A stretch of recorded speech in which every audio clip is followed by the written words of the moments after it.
Good morning, everybody. I now call this edition of the Kiwanis Connects show on February 20th, 2026, 12 p.m. noon, 9 a.m. Pacific, to order. Thank you very much for joining us, everybody, whether you're watching us on Facebook or YouTube or on Sunday mornings. It don't matter. We're just happy to have you along for the ride today. And boy, have we got a show for you. First, as always, let's welcome in my partner, cohort, and one of the bestest friends I have on this God's green earth. Doc Val, how are you, my friend? Aloha. I have to let you know that the sun is actually shining here. We've received over 7 inches of rain here in the Monterey Peninsula over the last 4 days, and so the pool floated twice. And although we have one of the most heavy-hitting topics I think that we've had in a long time today, I'm glad to be here with you all versus out bailing the yard. So I get it. The last 2 days here in Virginia Beach area, there's one word that describes what we have, and that is fog. Dense fog. Pea soup thick fog. But anyway, there are two other individuals. Yes, there are. Not that they're bored and have nothing else to do. Thought they'd just sit around in the video chat room with us. They're here for a purpose. Doc Val, why don't you introduce our guests if you'd like? And so I am beyond privileged to have these two people with us today. And so if you're tuning in, no matter where you are on the globe, this is something that impacts us all, and we very rarely think about it. And so I wanted to welcome Candace Leitner and Matt, and I don't want to destroy your last name. How do you pronounce your last name? Capilouto. Capilouto. I can repeat that over and over again. It's not like Jason Cherpazeski. Darn it, I did it again. How are you both? Candace, how are you doing? I'm fine. How are you? Okay. And Matt, how are you doing? Fantastic. And I won't brag about the weather here in Southern California. Where in Southern California are you? I'm in Temecula, which is very close, just slightly northeast of San Diego. Wine country with Balloon Fest. I gotcha. And Candace, where are you located right now? I'm actually in Alexandria, Virginia, and I understand, Aaron, what you mean by fog. However, I don't know if you're anticipating snow again, but we are in the next couple of days, and I would give anything to get some sunshine. So lucky you all. Absolutely. It's funny. I was watching the weather this morning, Candace. They're using the words wintry mix here in the Va Beach area, but they're depending upon temperature, the storm. Like, we seem to be on the dividing line. But, for a guy who spent 27 years in the desert in Las Vegas, you know what I'm saying? It's like this cold and snow and schmutz and all this other stuff. I don't know what my wife was thinking. I don't. She makes some money. No, Virginia Beach is nice. I mean, I like Four Seasons. I mean, I'm from California, but I like here because I like Four Seasons. I like California too, but it's sort of enough now. It's just kind of ready for it to go, and really, I'm craving sunshine. I just almost wanted to fly to California just for a weekend to get some sunshine. Well, you're always welcome to visit us. Oh, there you go. Before we get started, want to remind everybody that Kiwanis Connects is proudly brought to you by bookvending.com and Inchi Book Services. So if you want to get those book machines in your local elementary school with your K-Kids, or even if you don't have a K-Kids, get a book in there. Maybe it'll lead to a K-Kids program. You can certainly do that as well. That's bookvending.com. Comfort Care, Home Care, Virginia Beach. Listen, we all know we love their commercials. We unveiled their new one last week. You're all going to love their commercials. So if you need any home care services, and even if you're not in the Virginia Beach area, but you know somebody in a different part of the country that may need some support, give Comfort Care Virginia Beach help. They will be happy to help you find the nearest Comfort Care in your area. And last but not least, Different Strokes, painting and handyman services, anything that you need done in your house from ceiling to floor, inside or out. Call Craig at Different Strokes Painting and Handyman Services, differentstrokes757.com. That does it for all the business that I have to attend to. Let's see. Blake says, ain't got too much time to tune in today, but you guys have an amazing stream and do great things and keep spreading the amazing vibes. Thank you, Blake. And, of course, our former Denver Bronco fandom in Las Vegas, Mr. Rick Upchurch, is in the chat room joining us as always as well. Good morning, Rick. All right, Doc Val, we do have some serious stuff today, but Along the line, we have Mental Health Moment with Melissa, her messages. We have Wow Moments. And of course, in honor of the gold-winning effort of the women's hockey team yesterday, I have Olympic-themed bad dad jokes to debut later on. And hopefully our guests will also spread the laughter with us as well. So that sets the table. Let's get down to it, Val. Take it away. You know, one of the things is that when we talked about mental health moments, there are things that come up on a regular basis. And sometimes they're anniversaries of some really terrible things that happen in your life. And Candace had reached out through another Kiwanis club about a very sensitive topic that my family hasn't really talked about in almost 40 years. And so when this topic came up, I just immediately said, you know, it's time. And so that's why Candace and Matt, it was whatever date you want to be here, please come. And that's because I really believe in the message that you're bringing, and most people are unaware of it. And so I don't want to steal any thunder, but I will share some of my story as you guys go along. And so Candace, can you introduce your organization to us? Well, I'm the founder of We Save Lives, which is the organization that is hosting the campaign we're going to be discussing. And I'm also the founder of Mothers Against Drunk Driving, as you know, as a result of my daughter's death from a drunk driver. And Valerie, but I'm really interested in your story too. So my story is that in 1988, my youngest brother was 15 years old, and he was in a home where someone was playing Russian roulette. This wasn't supposedly the first time that this had happened in that household. And he was shot and ruled brain dead. Stayed in a hospital for 2 days before they would turn off the machines because there was so much drama going on about this big accident. And it, to this day, is listed as an accident. Oh, interesting. And it basically destroyed our family at home because there are certain things that are not accidents, but our insurance companies, our police departments, all of these hospitals will list it as accidents to make it easier so that then you can close juvenile files. And so that is my story, because you can't even look up my brother and find the story behind his death. So what you're doing is so important. Well, I was going to say, and we'll talk more about it, but Matt, if our bill passes, then would she be able to go back in and get the death certificate changed? Well, and I'll emphasize again, and I apologize, I didn't know the cat was in the room. Pets are more than welcome for our show. With our bill, and I want to emphasize, and we'll perhaps get into the weeds of it, it is a starting point, and there would have to have been a judicial determination that somebody was held accountable, through a murder charge of some sort in order to have that death certificate changed. And that didn't happen, Valerie? There is a determination. It's in a locked juvenile file. But I think we're skipping way ahead, because most people are going, what the heck is going on here? And so Aaron has that look. And I know if Aaron has it, a whole another 100,000 people. So Aaron, straighten us out.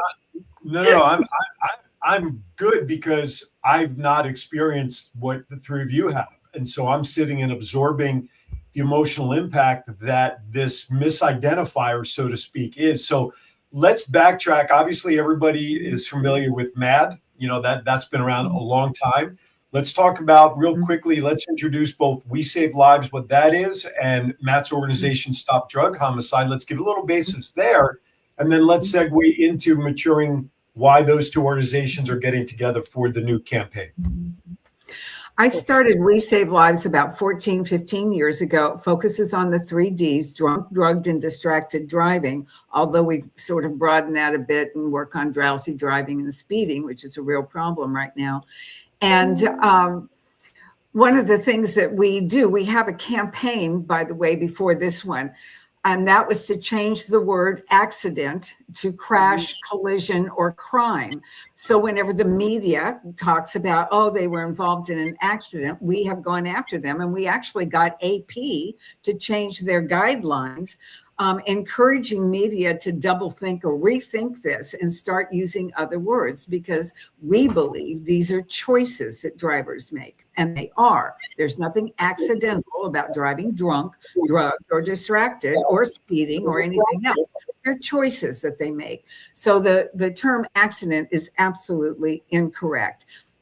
And that's how We Save Lives has been going for the last 14 years. We have several campaigns, including one called National Passenger Safety Week, which is now the last week in January, designated by NHTSA. Over 70 organizations participate in this campaign. It's something I thought up about 4 years ago, 2022, and was fortunate that the National Road Safety Foundation believed in it as strongly as we did and partnered with us. And now it's a big thing, and it's actually in other countries. I just thought it was really important that we start focusing on passengers, empowering them to speak up and speak out whenever they're in a car with a driver who's going to make a dangerous or reckless decision. And we have other campaigns, 100 Safest Days, which starts in a couple of months. I don't know if you know this, but during the summer, it's the deadliest time for teen drivers. For the months from May to September is the deadliest time. So we've launched a campaign along with several other organizations, and we now call it the 100 Safest Days of Summer, encouraging both parents on how to guide their teens on driving safe. And that's also a really big thing. And then we have another campaign, and I'm going to mention it to you all because I want you to do this. It's called But Not While Driving. So I'm going to ask you to add that on your cell phones and mobile devices, hashtag But Not While Driving. So anytime you respond to a message or send a message, people know it's not while you're driving. And that helps make distracted driving socially unacceptable. We have other campaigns as well, including the one we're going to talk about next, but those are just some of the things that we've done from and we also, by the way, did petition Apple to add a do not disturb on your mobile devices. It took us a year and thousands of signatures, but they did. So you can now add and go into your phones and mobile devices and insert do not disturb, and it won't disturb you while you're driving. It won't ring while you're driving unless it's an emergency. Wow. And I knew that there was a reason why you were here. And a big part of this is we have the largest student-led organization of service clubs in the world, and that's called Key Club. Key Club is in a majority of high schools. We have almost 250,000 Key Clubbers around the world. And just in Las Vegas alone, we have, I think it's almost 4,000 high schoolers where this could be a service project that they could wrap their arms around. Absolutely. Throughout the summer. And so these are, if Aaron thought I had lost my mind when I invited both of you, I think now he's like, okay, he's got it. But, on as we're moving forward, it's like, Matt, I know that you're also here representing your program. And so can you share a little bit about your program? Sure. I don't know if I'll be have quite as much going on as Candace. She's been phenomenal with everything she's done in her life of activism. But I was thrown into this world a few years back when I lost my daughter, Alexandra, age 20. She was a college student. She died from fentanyl poisoning, and I'll explain that real quick. My daughter was home from college for Christmas break when she unfortunately reached out to a drug dealer on the social media platform Snapchat in search of the painkiller Percocet. My daughter had suffered from depression and anxiety. I have 4 wonderful kids, but Alex struggled with mental health issues, and unbeknownst to us, at some point started self-medicating, and she reached out for Percocet, and a drug dealer ended up selling her counterfeit pills that were made with lethal doses of fentanyl. She took half of one of these pills before going to bed 2 days before Christmas, and my wife found her dead in her bed the next morning. When the police showed up, they came in, and after basically a very short investigation, sat my wife and I down on our couch and said, it appears your daughter died of a drug overdose, and there was nothing criminal here. We were left in shock. And over the course of the next 2 weeks, and I want to mention, this was back in 2019 when very little was known about fentanyl back then. But I soon learned of these counterfeit pills that were going around, marketed as prescription medications. Got into our daughter's phone, and we saw that she was actually seeking Percocet. And it kind of snapped with me at that point.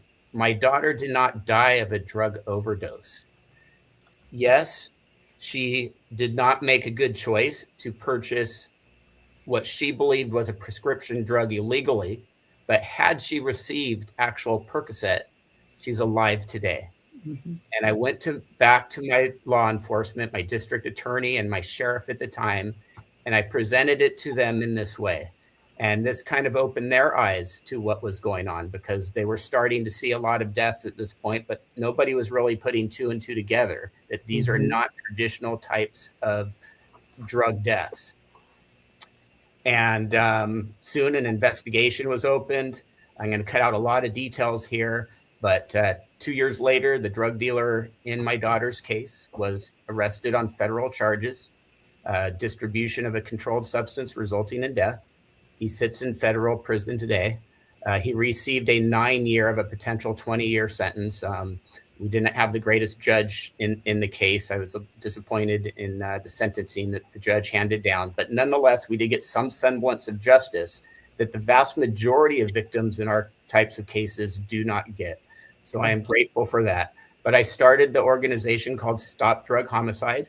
Our 2 major goals are, one, for there to be a shift in the way law enforcement looks at these cases.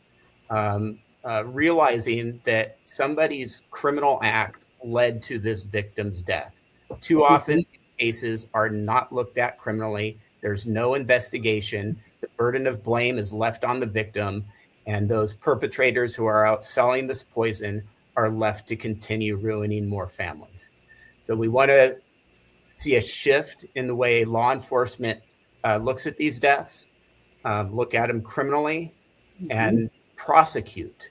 And with the prosecution comes the need for better laws, because right now, although we are starting to see a shift and laws are being passed nationwide to help with this problem, we still need better laws in place to help law enforcement so that when they do find that drug dealer and they do arrest them, they can be held on serious charges that are going to be consequential and keep them behind bars for a long time.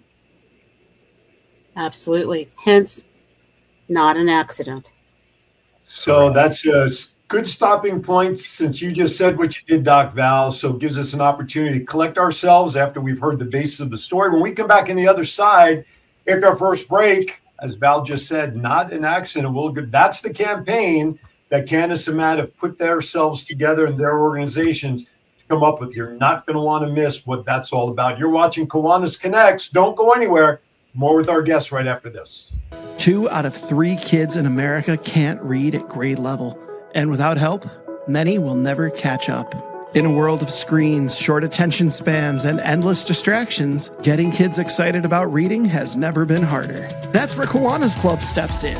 Through Inchy's bookworm vending machines, kids earn tokens for positive behaviors, achievements, kindness, and more, and use them to pick a book they just can't wait to read. Every book is a child's to keep.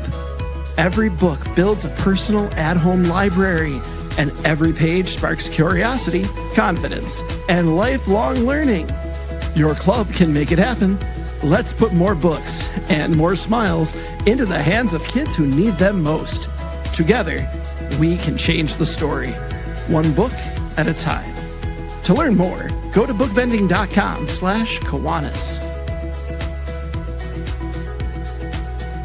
Does your house need a new paint job, a bathroom remodel, or a new fence around the yard? With 40 years of experience, Different Strokes Painting and Handyman Service handles all type of work inside and out and from floor to ceiling. Different Strokes offers great value and great quality. Call Craig today and schedule your free estimate by dialing 757-395-9999. That's 757-395-9999. Above the rest, they show up and show out by making your vision come to life. Sometimes I'd like to smack old age right in the kisser. Ow! I always get the best parking spot. I think she needs a little more help. Monday? What I really need is a boyfriend that can drive at night. I can make a fashion statement out of anything. I will be fabulous. I have a little crush on my pharmacist. With Comfort Care at your side, you can live your best life possible. We know families can't be there 24/7, which is why we can help with as much or as little home care as you need. From medication reminders and meal prep to everyday chores and errands, so you can live in your own home on your terms. I wouldn't let aging stop me from being me. Call Comfort Care now and let us create your personalized care plan and find the perfect caregiver match. Can you show that number again? She was texting. Together with Comfort Care, you can both live your best life possible. All right, welcome back to Kiwanis Connects. First and foremost, thank you for watching. Also, too, a little birdie's told me that today is the birthday of Tiffany Wynn, owner of Comfort Care Home Care. So happy birthday to Tiffany. Birthday, Tiffany. Shout out from all of us here. And it's sort of funny, the last 10-second clip in that video where the lady asks for the phone number to be displayed because the lady is texting and is distracted. I don't know that we could have asked for a better segue to come back in live than looking at that. So if you're just joining us, first of all, why are you 23 minutes late?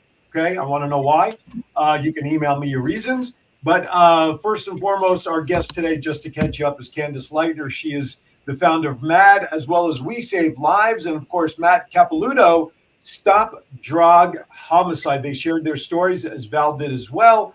But now we want to segue into what this new campaign is all about, called Not an Accident. So, Val, let me toss it back to you. Okay. Well, when we were hearing about Not an Accident, and I think, Matt, that's what you were alluding to earlier about the legislation that you're working on and having people be able to reclassify things so that our police departments and everybody have an opportunity to tag it the way it's really supposed to be. When there is a murder involved due to drugs or whatever, and it's listed as an accident, that just makes everything spiral. So can you guys both explain a little bit more? And I think I'm a little bit emotional, so I'm not as clear and articulate as I normally would be on the show. So please don't not come back. No, what has happened is I've mentored hundreds, if not thousands, of victims and survivors over the years of all crimes. And Matt and I became acquainted when he was trying to pass a law in California, a really important law. And interestingly enough, and we've kept up contact. And so we were talking not long ago, a couple of months ago, and he happened to ask me, what does your daughter's death certificate say for manner of death? And my daughter's things are at the Smithsonian, so I didn't have that information. And I said, why are you asking? He says, I bet it says accident. And I said, no, the guy was convicted of manslaughter. Mm-hmm. And he said, it'll say accident. So I sent away for it, and I got it. And sure enough, it said accident, which really angered me, as it has angered others. And I will let Matt continue. But through that conversation, we realized something needed to change. Yeah, so I had reached out to the head of our coroner's office here in Riverside County, and seeking to have my daughter's death certificate, manner of death, changed from accident to homicide. And I wrote a very nice letter explaining our case, the reason why. And here we have started charging fentanyl dealers with murder. So it already, by law enforcement, these were being seen not as accidents, but homicides. Mm-hmm. But when the head of our coroner's office got back to me, he explained to me that they could not change the death certificate because their definition of a homicide requires intent, and they did not believe the drug dealer intended. And similarly, how it works with drunk driving, they don't believe that drunk driver necessarily intended to kill the victims. Right. And the problem with that is they simply are working under a very old school narrative by requiring this intent, because law enforcement has evolved. And today they are arresting and prosecuting under knowledge. That is, if they can prove that the perpetrator, whether a drug dealer or a drunk driver, knew what they were doing was dangerous, but despite that knowledge of knowing that, went ahead and did it anyways, and somebody died as a result, they can charge murder based on that. The legal term is known as implied malice. So that's why we are seeing arrests and prosecutions. If somebody knows what they're doing is dangerous and they disregard that knowledge and do it anyways, they can be arrested for murder. But unfortunately, our coroners and our medical examiners have not evolved to see it that way yet. And they're still very antiquated. We actually had a group of us. Two of us were parents of children who had been killed by drunk drivers, and three of us were parents of children who had been killed by fentanyl poisoning. And we had a conversation with the president of NAME, the National Association of Medical Examiners, who sets these policies, I guess, for their coroners. And frankly, I personally thought it was sort of a waste of time, but I have a different way of looking at things than maybe a lot of other victims and survivors do, because 5 minutes into the conversation, I'd already decided to start this campaign. I was just ready to move on, but everybody else was still so angry. I mean, therefore, oh, well, we've done it this way for 20 years and blah, blah, blah. But we're going, these people are now being convicted of murder, and you're still calling it, yes, well, this is the way we've done it for 20 years and blah, blah, blah. And I really thought he dismissed us, to be honest with you, and dismissed the pain and grief that went into this conversation. And so, like I said, within 5 minutes, I was already mapping out not an accident campaign and what we were going to do. And as soon as we hung up, I said, all right, gang, this is what we're going to do. We Save Lives is going to start a campaign. Matt, you want to do this with me? And he said, absolutely. And I would like to point out this. In terms of manner of death, coroners and medical examiners, they have 5 categories that they can choose from. It's homicide, suicide, natural, unintentional, and accident. Those 5 categories were established in 1910, and they've never talked about antiquated. Correct, and so they without that intent, they just put them as accident. But my question is this: how can you really even prove that a person didn't intend to kill the person? You can't prove that either. So accident just doesn't fit right. At the very least, put undetermined. Which was on Carrie's first death certificate, by the way. When I got them, I got 2. The first one said undetermined, because I'm sure they were waiting for the crash investigation to be completed. And so to me, logically, that sounds right. But then the second one should have said homicide, and it didn't. It said accident, even though they described the way they die, which is horrible to read on death certificates. And then you look at manner of death and it says accident. And so this has to change, and it's going to change. And that's what Not an Accident campaign is all about. It is creating change, something I've been doing for the last 45, 50 years.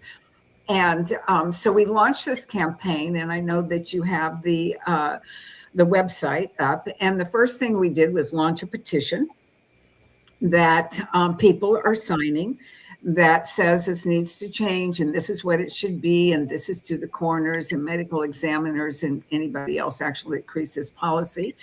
And then we asked organizations who would support this to join us. Right now, we have about 30 organizations from around the country who support this idea and concept. And then we found an amazing lobbyist, pro bono, who drafted a bill, and I'll let Matt describe the bill and talk about it, that has just been introduced into the California legislature, the first of its kind. And we already have interest from other states in doing the same thing. So Matt, do you want to? I can go on forever, so I have to control myself and say, all right, Matt, it's your turn now. Before Matt jumps in, I want to just mention, yes, the website, we now have the coalition. First of all, the main website is notanaccident.info. That'll just take you to the homepage. I want to clarify that. We have the coalition. If you want to join the companies that are part of this, and when I scrolled, here's a small world story for you. One of the logos that I saw go by was for Gweed Memorial Foundation. Tammy McGee is the founder of that organization because her son a few years ago was killed by a drunk driver who had no business driving because the driver, I believe the car that he was in was either not licensed or underage, but it was a cluster, you know what. The reason I bring that up is because next Tuesday, I am interviewing Tammy. I'm pre-recording for my TV show, The Voice of 757, because she's connected with Sky 4. So talk about a small world story. Here I see her logo go by.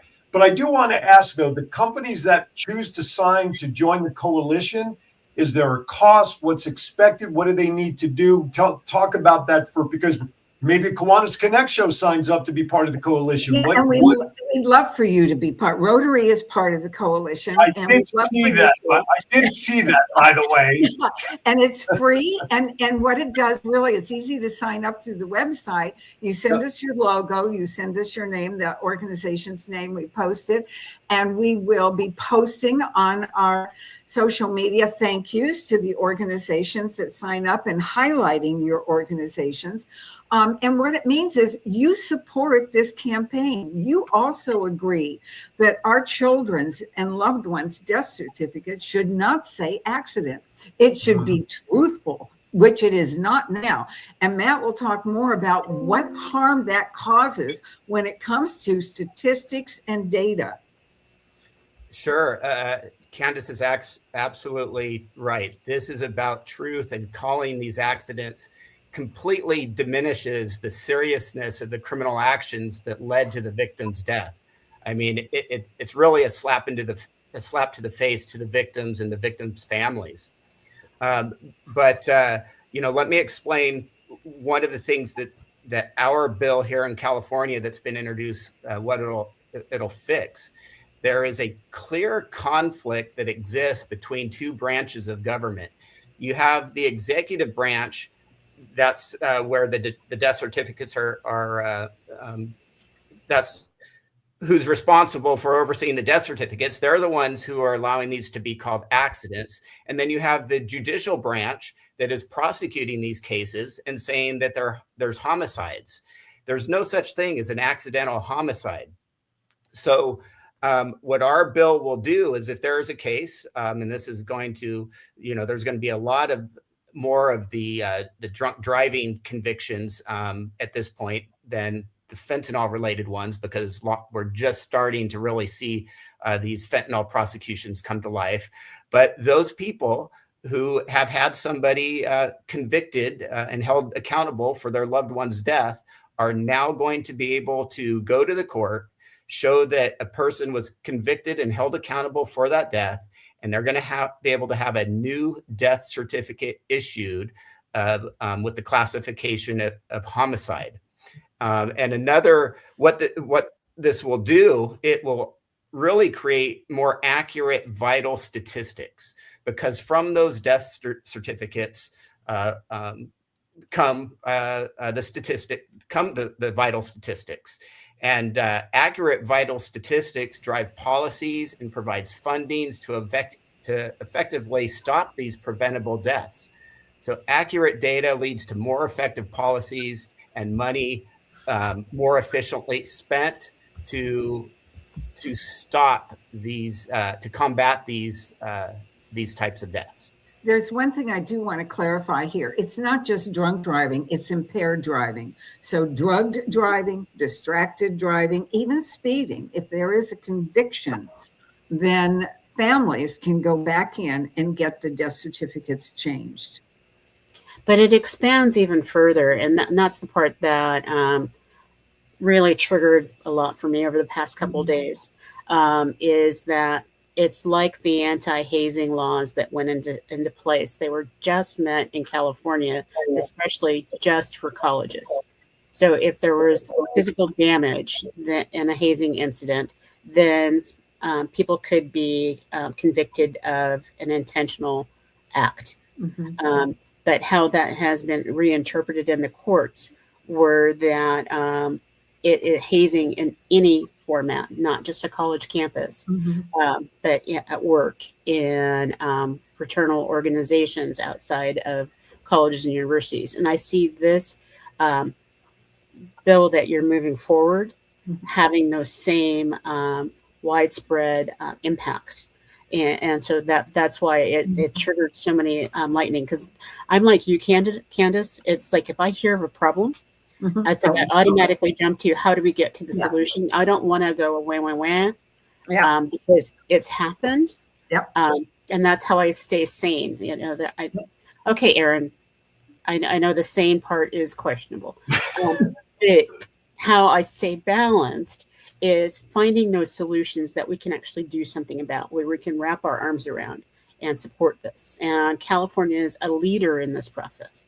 So when this gets implemented, right, because we manifest positive that this will pass in California, where do we take it from here?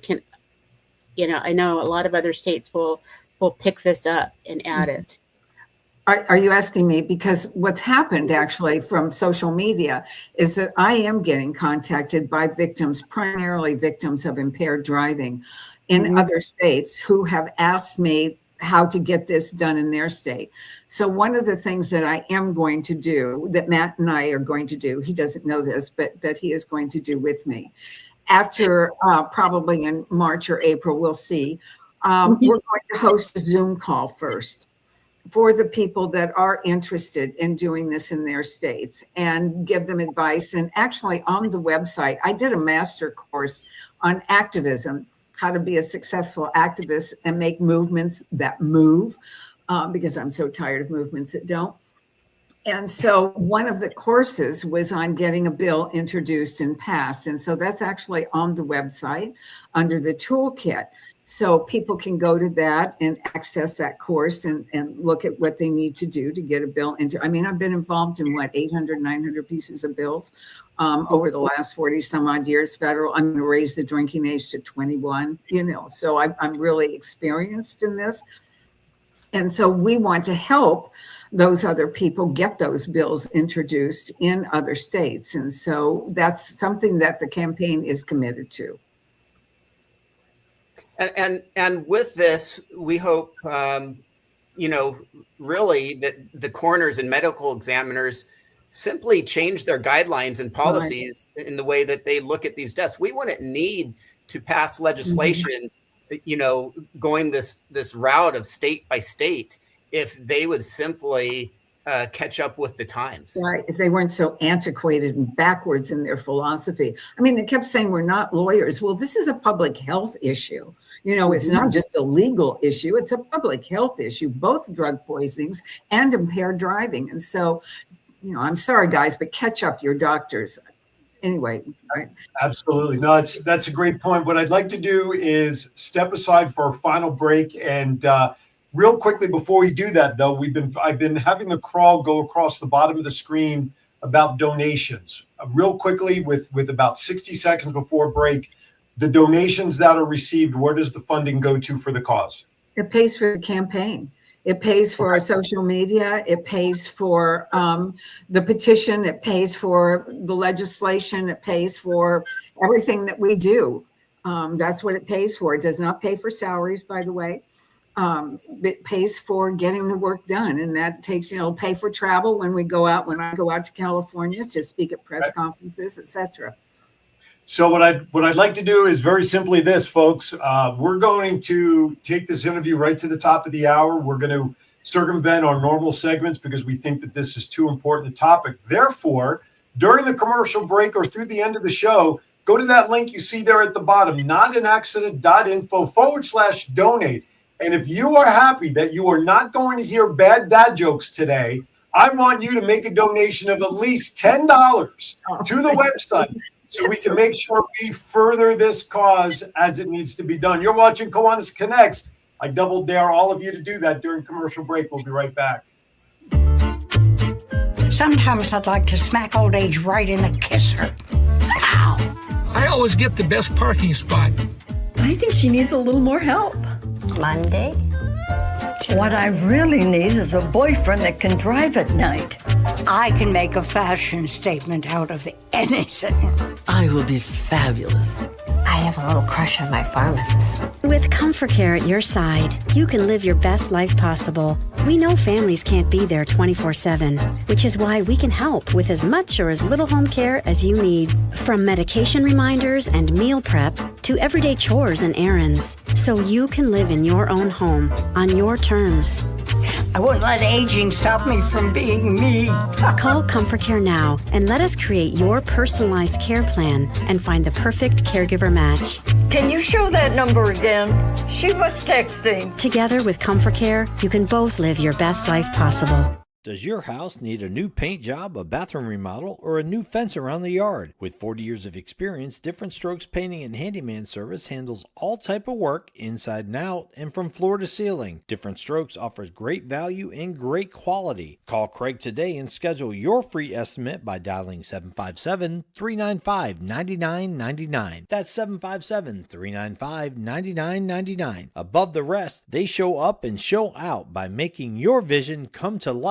2 out of 3 kids in America can't read at grade level. And without help, many will never catch up. In a world of screens, short attention spans, and endless distractions, getting kids excited about reading has never been harder. That's where Kiwanis Club steps in. Through Inchy's bookworm vending machines, kids earn tokens for positive behaviors, achievements, kindness, and more, and use them to pick a book they just can't wait to read. Every book is a child's to keep. Every book builds a personal at-home library, and every page sparks curiosity, confidence, and lifelong learning. Your club can make it happen. Let's put more books and more smiles into the hands of kids who need them most. Together, we can change the story, one book at a time. To learn more, go to bookvending.com/Kiwanis.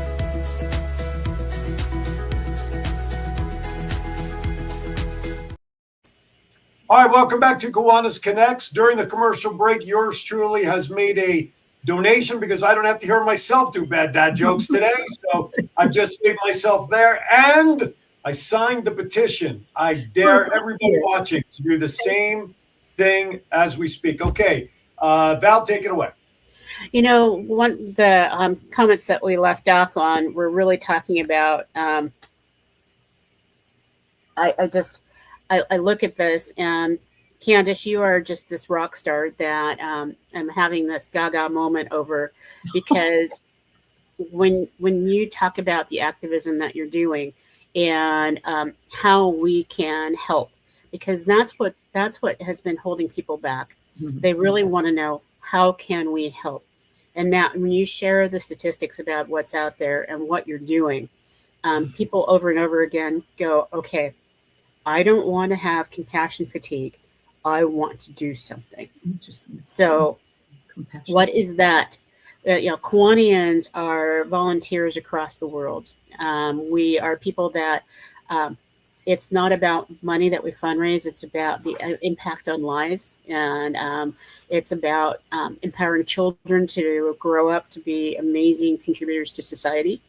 So for us, What can we do? What, sitting in my living room, not just signing the campaign, but what else can we do? And I'm going to give it to Matt because I know Candace probably has 12 hours of ideas. And I want to make sure before we're at the top of the hour, Matt gets a chance to share. So, I think number one, what you're doing right here, giving the platform for us to, to get this messaging out there. I think a lot of it is just educating the public. We've been by referring to these deaths that are really criminal in nature as accidents over time. It's really conditioned the average citizen to not think much of it and be very dismissive and just maybe have feel bad about the situation, but not realize that these are preventable deaths, these are crimes, and we need to treat it as the public safety issue that it is.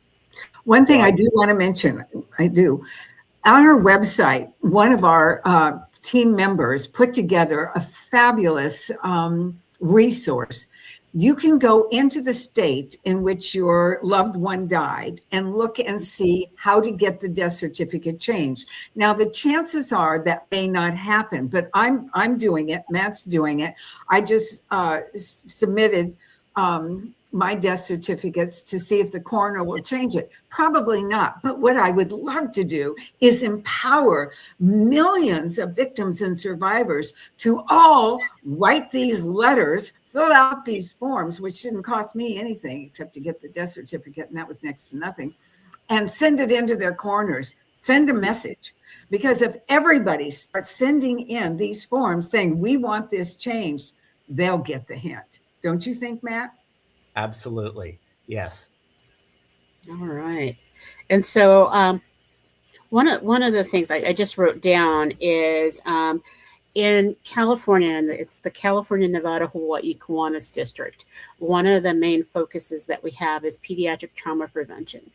And there are lots of grants within our pediatric trauma prevention program that we have available both to our high school students and our Kiwanis clubs.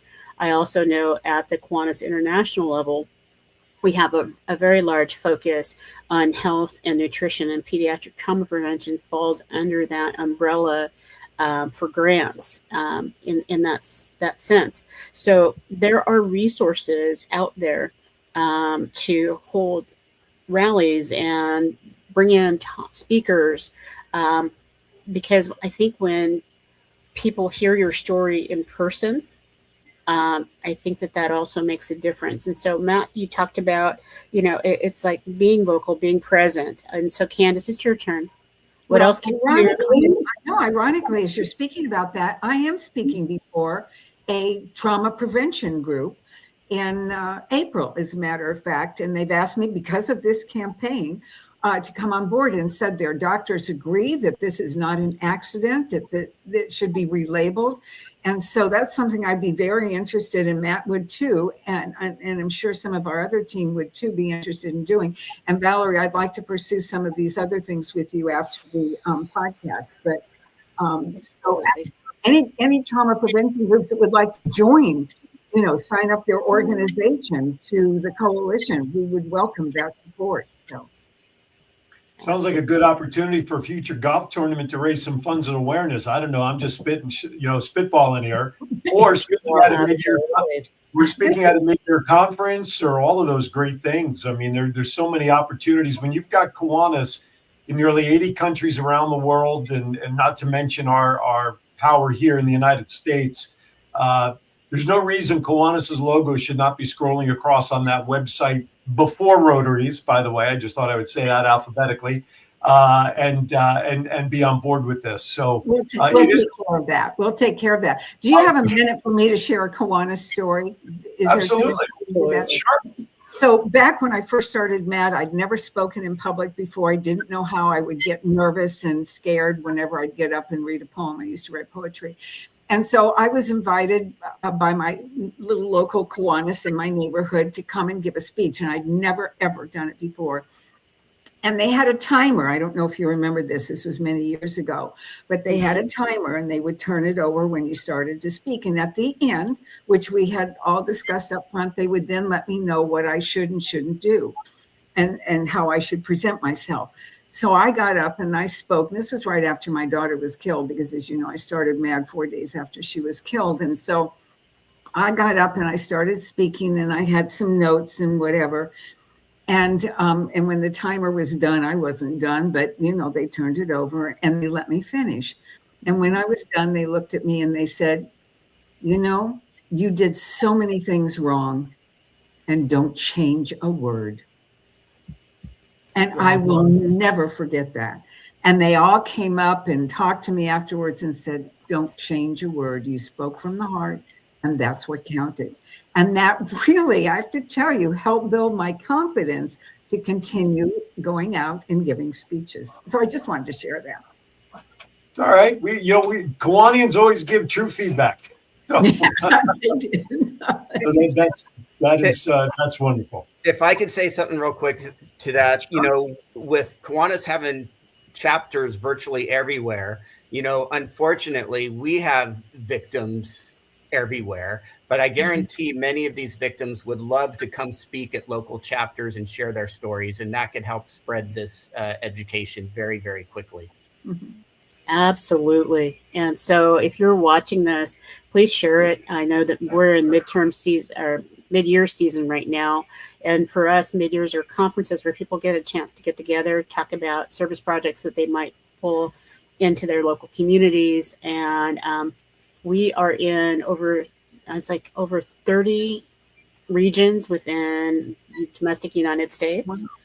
And then there are another 20 internationally, where people are always looking for speakers and presentations, because we want to be relevant when we're helping people out. And I can't think of anything more relevant than this. That's a universal that we're dealing with. And Aaron, we just need to keep making sure that we're supportive and doing the right thing. Well, Matt and I both believe that using the word accident enables people to continue their destructive behavior. And that's why it has to change. Absolutely. Yeah, accident could be much of a, what's the word I'm looking for? Like a crutch to be able to do something, whether they intended to or not. And that's, you're 100% right that it has to change. The great news is that this show will re-air. It will get out there to close to 100 to 200,000 views. It'll be out there across the board. And I encourage both of you, Candace and Matt, to go right to the Facebook page, Kiwanis Connect Show, or the YouTube channel, grab the URL, and please feel free to post it on the websites, your emails, wherever you feel this interview will also help spread the word within your own channels and connections as well. Even if you want to share it to Rotary, that's okay. We'll show them how it's done. That's totally fine. But seriously, it's something that I think when we share it to our community, this will be something that will continue to expand and increase awareness, if nothing else. Mm-hmm. If I could make a final statement, I'd like to say people don't go to prison for accidents. They go to prison for crimes. Mm-hmm. And if somebody has been held accountable, the death certificate should reflect that. Mm-hmm. Absolutely. And Candace, is there something that you wanted to share? Makes total sense. You need to consider. Yeah. Are we done? I'm sorry. Can I share? Absolutely. Please do.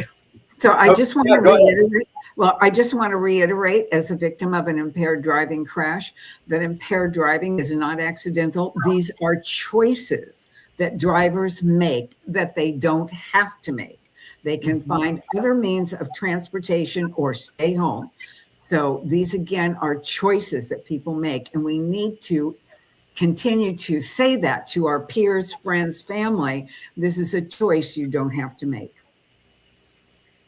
I just want to let everybody know again, remind you that at the bottom of the screen is their email, help@notanaccident.info. So if you'd like to have a speaker, as they suggested, perhaps victim's family is in your Kiwanis community, but you just don't know who or what, email Candace and or Matt at that email address that you see on the screen. Perhaps they can provide some guidance to direct you to in the right direction to perhaps find some of these families that will be more than happy to speak at your next Kiwanis meeting. So with that, we are up against the top of the hour already. I can't believe we've got another episode in the books, Doc Val. I know. And, as I look at the timer clock, one of the things that because I always like ending with an action item that we can wrap our arms around really, really easily. And so I challenge all of our Kiwanis clubs as you are preparing to give out scholarships and talking about what you're going to be doing for summer, because I know most of our clubs are already projecting out for summer, even though it's already February, is to join in on the 100 Safest Days project and work with your key clubs to be able to set up a campaign over the summer. All these key clubs are looking for service hours because they're service organizations. And what better way than to do that with MAD and be able to move forward? We Save Lives. With We Save Lives, it's not a MAD. With We Save Lives. Thank you for putting that up there. And being able to come up with ways to invest in making this change. And the other piece is you can very easily go and sign up and have your name and your business name scrolling across, because this is something that is so important. I can't even express it. So if you've been looking at my Facebook page, you'll know that this was a tough one, but it was absolutely necessary. And I know Aaron and the rest of the crew, John, we're also thankful, Nat and Candace, that you came on board with us. We had no idea how deep we were going to get. And so Steve Nagel, if you're out there, if you could please donate $100, because I know you've always wanted for Aaron not to tell his bad dad jokes and be able to do that. But Steve, $100. All right, Aaron, all right, Steve, that's all right. All right, Candace and Matt, thank you for coming on. And whenever you need our platform for updates or news or things like that, please just give us a heads up, and we will do what we can to get both of you, one of you scheduled, or if you just want to share news with us that we can then share with our audience, I know we will be able to do that at any moment's notice. So thank you again for taking the time, sharing the stories that are hard to share publicly as well. So, all right, everybody, just a couple of quick programming notes. Tomorrow's Aaron's Hour at 11 a.m. will be a rebroadcast of last week's episode with former Navy Chief Carlo Moore, who wrote the following book, Do Not PTSD Me. Oh, there we go. It almost popped up there. Come on, get in there. There you go. Anyway, great book. I will be at an event tomorrow morning from 10 to 12 with Foundation Fighting Blindness from 10 to 12, which is why Aaron's Hour will not be live. But on Sunday, dbtv.tv, 8 a.m., Kiwanis Connects, 1 p.m., of course, will be Aaron's Hour. And at 12:30 to 1 local time, Cox Cable Channel 4, The Voice is 757 on Sky 4 TV. I'm not going to tell you who my guest is, then nobody will want to watch it. But if you miss it, you can go to the Facebook page later, and I'll put it back up there. Listen, what can I tell you? Have a great week, everybody. From all of us here at Kiwanis Connects, be kind to everybody. Why? We're all we have. This show is adjourned.